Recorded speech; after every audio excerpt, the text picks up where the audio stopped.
It's so exciting to have Jean Shinoda Bolen here tonight because she was such an integral part of starting Healing Journeys, planting the seed that made me want to start it, and speaking at the first conference.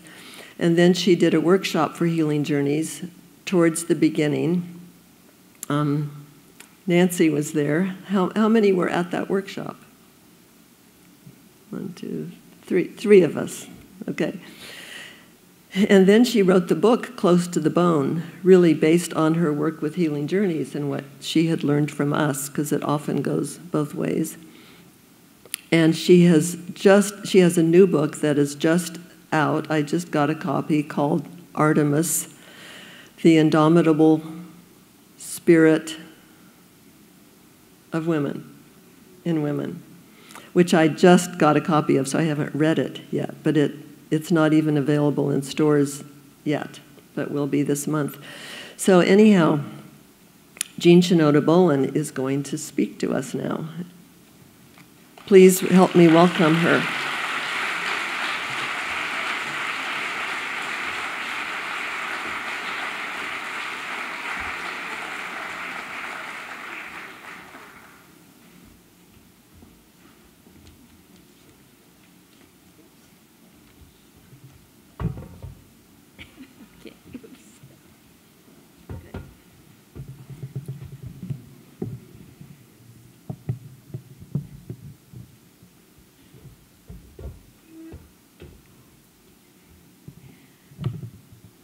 I remember the first meeting, the first conference also, and I was looking at this audience and feeling and sensing how different it was from that first conference on the beach or at that building on the beach.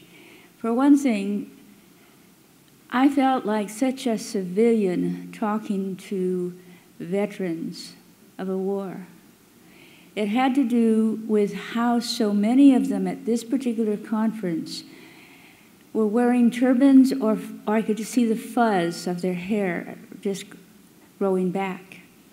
And it was so clear that so many in that particular conference had come right out of therapy, strong enough to come to Healing Journeys, Cancer as a Turning Point.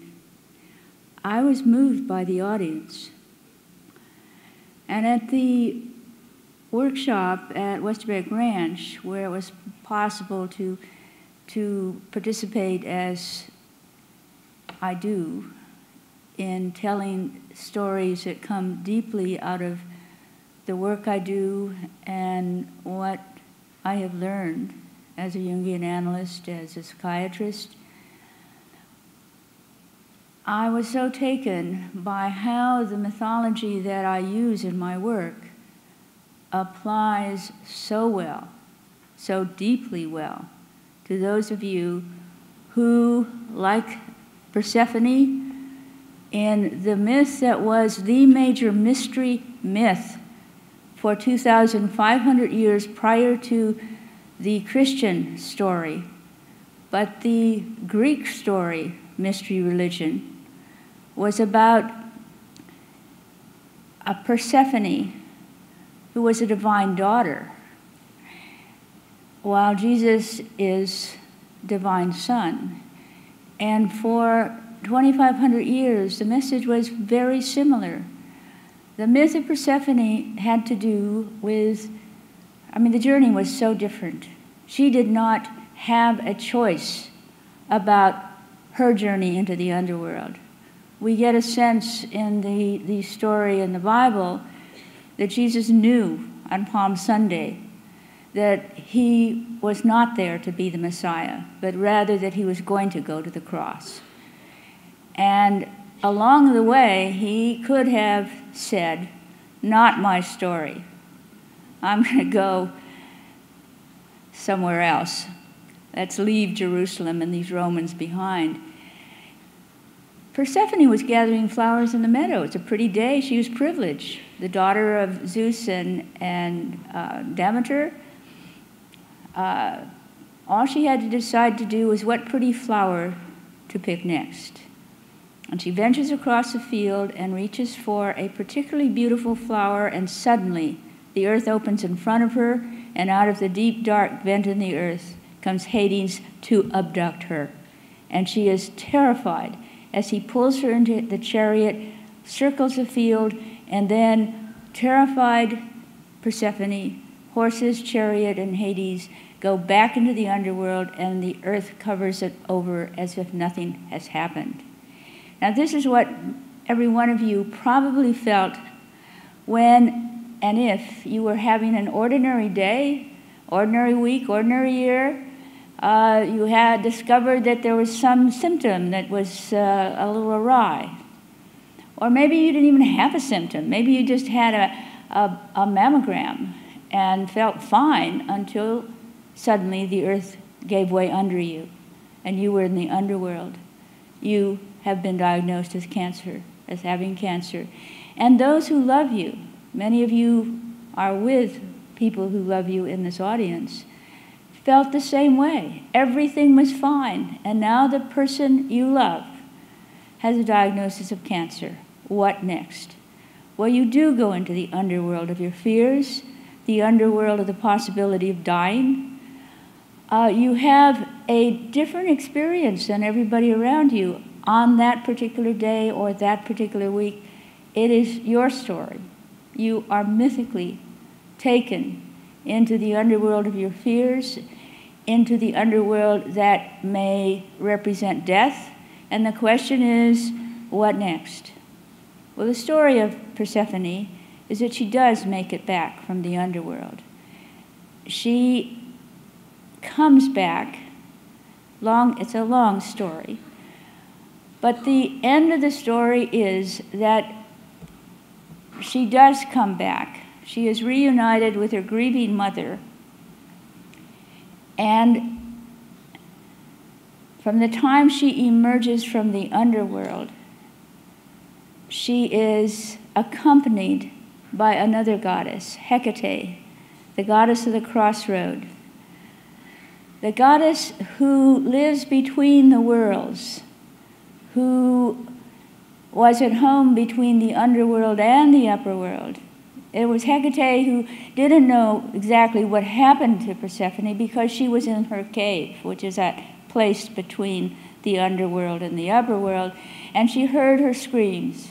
And her first thing, when her mother Demeter came looking for her, Hecate joined the grieving mother, didn't run away from her, didn't say, oh, disasters happened to you, I'm going to sort of avoid you, it might be contagious, as some of you may have felt when others heard you had the diagnosis. Not everybody is strong enough, wise enough, heartful enough to be with you, to stay with you on such a difficult journey. Well, Hecate comes, doesn't avoid Demeter, who has lost her daughter to who knows what at that point, and says what was very wise. The wisdom was, come, let us find out the truth of this. Helios, the god of the sun, was up overhead. I heard Persephone's screams. He can tell us what happened. And that is the first wisdom that comes when you have the courage and maybe the company of others who support you to go find out the truth of what it is. Now, many of you share in recovery groups because the cancer recovery groups are very helpful. They're really sacred circles where you can bare your soul and your fears. And if you have a circle with a spiritual center, you can also be quiet together in meditation where you can visualize and pray silently and call upon something beyond just the, say, 4 others in the circle. If this sounds like AA, it is because a circle with a sacred center is the model also for AA. When everybody is equal, it's not hierarchy. And higher power is invoked to help heal what each individual there has been helpless to heal themselves. And one of the things that has come out of the last 20, 30 years of my work is such evaluation of the metaphor, the reality of the sacred circle. The circle with Hestia, goddess of the hearth and temple in the center. It's a metaphor. It's a metaphor for the goddess that was never seen as an image or a persona, didn't have dramas as in most Greek mythology is about, but was considered to be present in the fire itself at the center of a round hearth. This is a time when there was no electricity, so the fire at the center of a round hearth made home and temple a sacred place. It illuminated the room. It warmed the room. It was a source of nourishment because you could cook with this. And you gathered around the circle. Many of you may remember doing that as a campfire up in the mountains, where you felt close to divinity and where there was the sacred fire and the circle of others, the community of souls. So that was a story that I first told that in some elaboration of. And there are other stories that all have to do with descent into the underworld and return. The return of Persephone from the underworld, accompanied by Hecate, psychologically, spiritually means that when you were in the underworld and you had an opportunity to come back and you chose to eat those pomegranate seeds, it meant that you metabolized the experience. You didn't cover it over as if nothing happened and don't talk about it when you return, because you've had a profound experience. It used to be people were ashamed of having cancer, as they were ashamed of having TB, as they were ashamed of anything bad that happened to you was somehow your fault. And you may have experienced that along the way, whatever it was. It might have been a rape, it might have been a mugging. The first words out of some people's minds or mouths are, well, you shouldn't have been there, or you shouldn't have dressed that way, or you should have thought about it more. So you blame the victim in order to not catch it yourself. And you're not like Hecate, who, until you are compassionate, wise, and realize that there is something to supporting another person through a difficult time. It was the story that was the basis of a mystery religion. The initiate into the Eleusinian mysteries were called the Mystas. And the last line of the hymn to Demeter, which is about the story of this descent, is, happy is the initiate, for he or she will no longer fear death. And that, of course, is also the story of the Christian story, that it's possible to share the journey of the sacred son, as it was the sacred daughter in the previous 2,500 years, and that death was not the end. Well, all of you have had a brush with death, either directly or indirectly, when you had the diagnosis and the treatment, and you realized that what was going on in your body could kill you. And we all know that we will die someday, so there's no avoiding that. But the idea of what do we learn in the underworld? Why is it a turning point? This is what helped a lot in working with a number of you at the beginning of Healing Journeys, Cancer is a Turning Point. One of the messages I got was cancer was a cure for codependency. It gave me an excuse to say, no, I don't have to do that. I have cancer. Now, it's a good reason to say, I don't want to do that. But it's a pretty drastic reason to, but might as well use it if that's the situation. Because so many people with cancer, of the breast especially, are giving women who get drained by people, who get drained by people who just expect it. And if you can't say no, because if you say no, you're being selfish, you keep on saying yes until you're depleted, and that does affect your immune system, actually. And if you get depressed, that depresses your immune system too. So at the point that you say, okay, not anymore, not anymore. And I remember one woman who called up 3 of those draining people to tell them, this is what I have, and I have to undergo treatment, and I need all the energy I have for my healing. So don't call me and expect that I'm going to listen, you know, like I have been doing, or all the many different things that were expected. So I learned about how cancer is a cure for codependency if you get the lesson. Always. It's about getting the lesson as well. When I wrote Close to the Bone the first time, this is the only book of mine that I've ever revised. And I revised it because when I first wrote it, AIDS was a fatal disease. If you got a diagnosis of AIDS, you put your affairs in order because you don't have much time. And then what happens? A retroviral treatment for AIDS comes along. And suddenly those men who were expecting to die, and in fact I was a consultant to a psychologist who had a circle of men who all were dying of AIDS, and the retrovirus treatment came. And now the question is, how should they live? And the lesson is, the experts can say what you have is going to kill you. I can't cure you, but I can remain the expert by telling you you only have 6 months to live.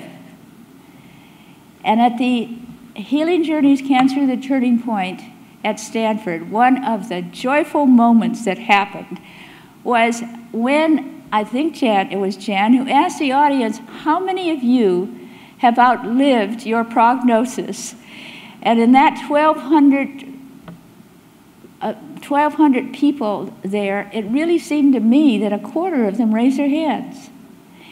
Now this is, if you are a first-timer, if you are here for the first time, and if you have just recovered enough from your treatment to be here, one of the things that you may have come here for was to meet somebody who had the same cancer, and only now is a veteran of the cancer wars and is thriving. Because sometimes you need the story, and it changes your whole physiology related to the emotional side. Candace Pert, when she wrote Molecules of Emotion, had the sense that when your psyche believed it was going to die, when your psyche believed that your body was going to die, the message to every cell in the body was, okay, cells, we don't have much time left. We're going to die. And then there's an announcement of a cure, or there is the story that you hear of somebody right in front of you who also got that diagnosis and didn't die of it. And suddenly it's as if Candace Pert says, those peptides, those little teeny communication cells suddenly flood the body with, guess what, folks? We don't have to die. And there's a shift in the physiology and in the psychology and in the spiritual side of the person. In the process of revising Close to the Bone, it wasn't just because AIDS was once a fatal disease and now could be a lesson. Hold on. Maybe you don't have a cure for it yet, but if you don't give up and give in, it could very well be that down the pike will come a way of treating this that will heal you. That is a worthy message. Then there was the messages that had to do with remissions and stories such as that. And then there was the stories that had to do also with the realization of what a liminal experience it is to have cancer. That is, liminal is a word for threshold. When you are on the threshold, when you are standing between the worlds, when you're in between the room that you were in when everything was fine, you were Persephone gathering flowers in the meadow, and then what? Well, then you're in the doorway. You no longer can be that person who was innocent of what could happen to you. Now what? What happens in the liminal place, that doorway between now, the before and next, determines what you will step into next. But liminal also is a word for me that means an enormous amount in terms of the invisible world. That liminal is between the worlds of visible and invisible. And the mystery religions were always about that too, that there was something about the spirit that was ongoing. There was something about divinity that is in us all. There's something about the great mystery, which is that which is divinity or the large self or that which we can never really describe and really know, and yet we can experience it and feel it. And when you do, and when you are aware that, for example, this room is probably filled with a lot of invisible spirits as well as all of you physical embodied ones. And also there is a sense of the preciousness that comes in that threshold time between when you realize that you have something that could kill you and you're still here. How suddenly everything can be more precious. And if you move into gratitude, what a great sense that is for the life that you have.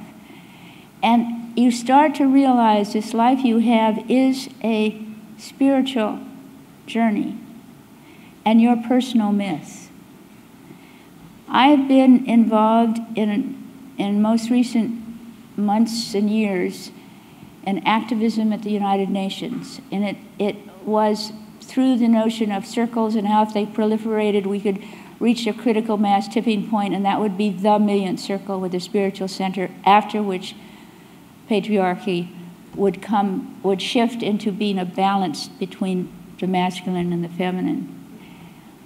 It meant that every time you formed a circle, you were adding in the invisible field of morphic fields or the collective unconscious to that archetype that made it easier and easier for circles to form all over the world. Well, I ended up seeing it also in the mythological individuation way that Jungians look at our lives. That is a way of responding to Mary Oliver's question at the end of A Summer Day, when she asks the reader, "Tell me, what do you plan to do with your one wild and precious life?" And when you have been through the treatment that has given you another lease on longer life, what next? And I am suggesting that a degree of activism might be part of what you do. Jan's starting cancer as a turning point was an act of activism. And an act of activism is something that that says yes inside of you. It's very simple.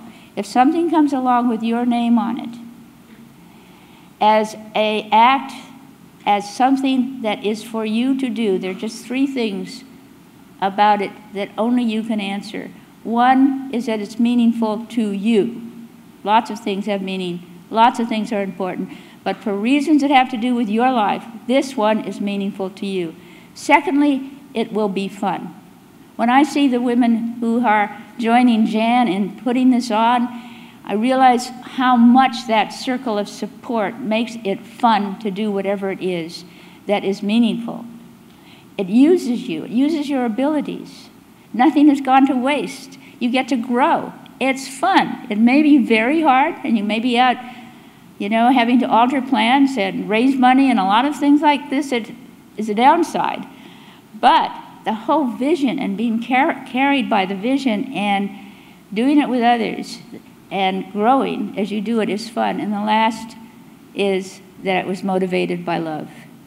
And love is the only energy that the more you give away, the more you have, the more there is out there, and the more there is in the world. So take this diagnosis and this brush, this intimacy that you will die someday, to heart, and use the rest of your one wild and precious life so that you lose track of time and are just in life, doing your own personal myth, coming back from the underworld and thriving. Thank you.